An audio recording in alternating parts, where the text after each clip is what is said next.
cioè con l'aldilà.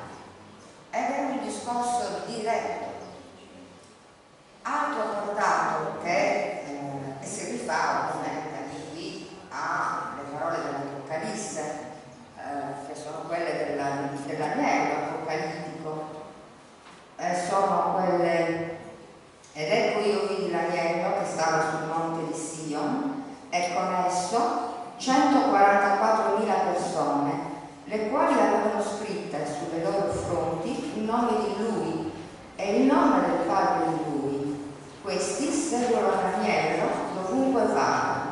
Questi furono comperati tra gli uomini primizie a Dio e all'agnello. Ne si trova menzogna nella loro bocca, perché sono sceli di macchia dinanzi al trono di Dio.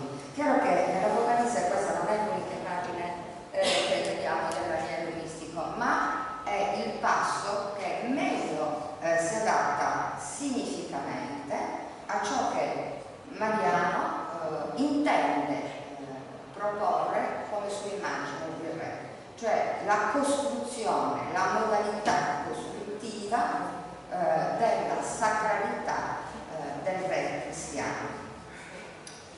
Non è l'unico simbolismo che rimanda a Cristo, ma è uno dei simboli più forti.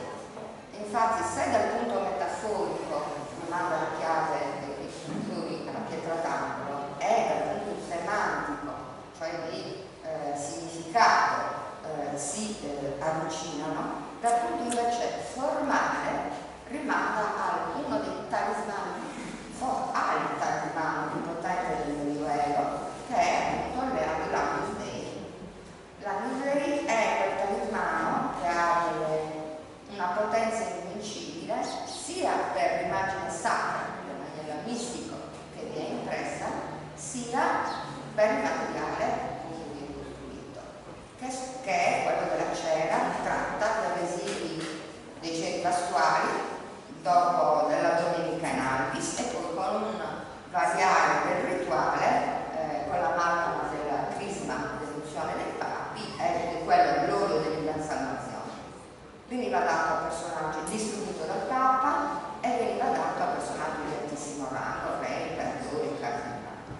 Di questa grande devozione verso l'Agnus Dei da parte della Casa della Corea rimane documentazione. Si tratta di una lettera che il governatore del regno, dello Stato, manda da Oristano a Barcellona alla moglie di Mariano IV, Timora del Re, dove insieme a oggetti preziosi oggetti d'argento vi sono 21, ed è un numero piuttosto alto, che è considerato della rarità di questi oggetti, appartenenti alla Casa d'Argore. Il portato spirituale, il portato verso l'aldilà dell'ultraterreno, il suo afflato personale verso la spiritualità, non è però dato solo da questa immagine sacra, potente, uguale all'Agnus Dei, vivificatrice, perché guarisce da ogni male, ma anche da un altro simbolo, che è questa sempre con riferimenti biblici. Infatti l'immagine di Mariano è costruita come quella del re medievale, di tutti i re medievali, attraverso i riferimenti biblici, che è quella della foglia di vite. A fianco Mariano, nella cornice che affianca Mariano sulla destra, c'è un filario di foglie di vite che sovrasta quello dei giri, le punte delle quali formano l'appice della corona del re. Alla sinistra di Mariano c'è lo suddetto con la foglia di vite.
sinistra recavano la verga con la mano di giustizia, lo scettro con la mano di giustizia. Si attuava quindi con questo tipo di duplicazione dei scettri anche un passaggio dal re fino allora visto come re fecondo e saggio al re giusto, e qui abbiamo un'altra delle prerogative del re medievale e del re cristiano, quella della giustizia. Il re medievale, il re cristiano, è il re che esercita la giustizia, ha il potere di esercitarla. Al di là di questo c'è nella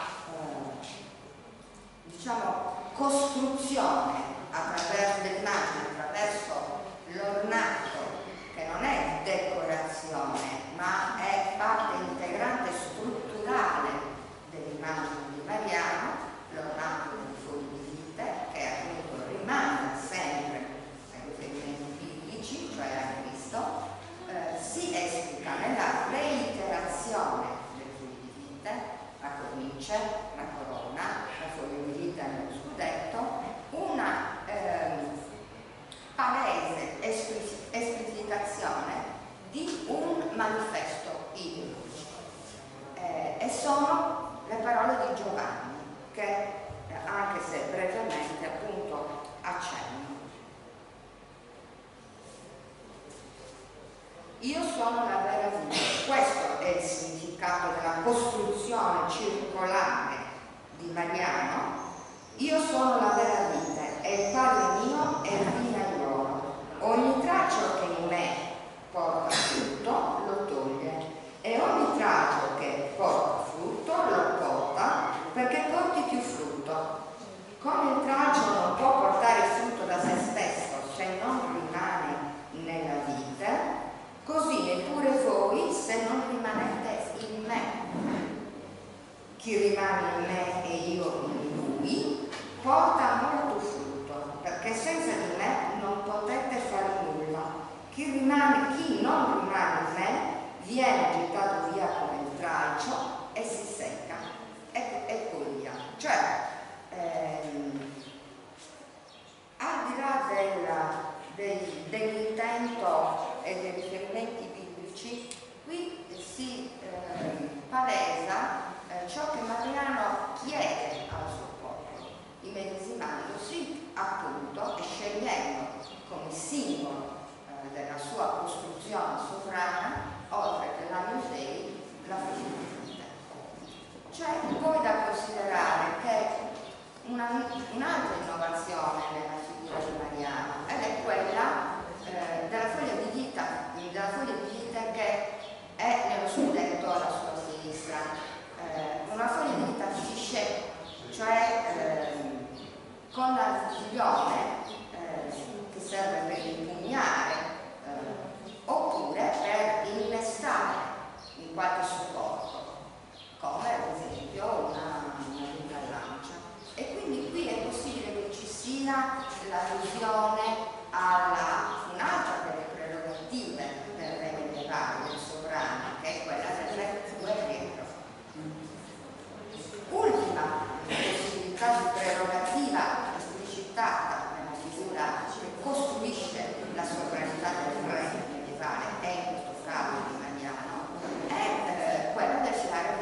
da una parte, soprattutto quelle dello sfoglio di 17, da una parte sicuramente si mantiene lungo il filone della tradizione militare, poi quello di Giovanni, le caratteristiche dell'agnello e così via.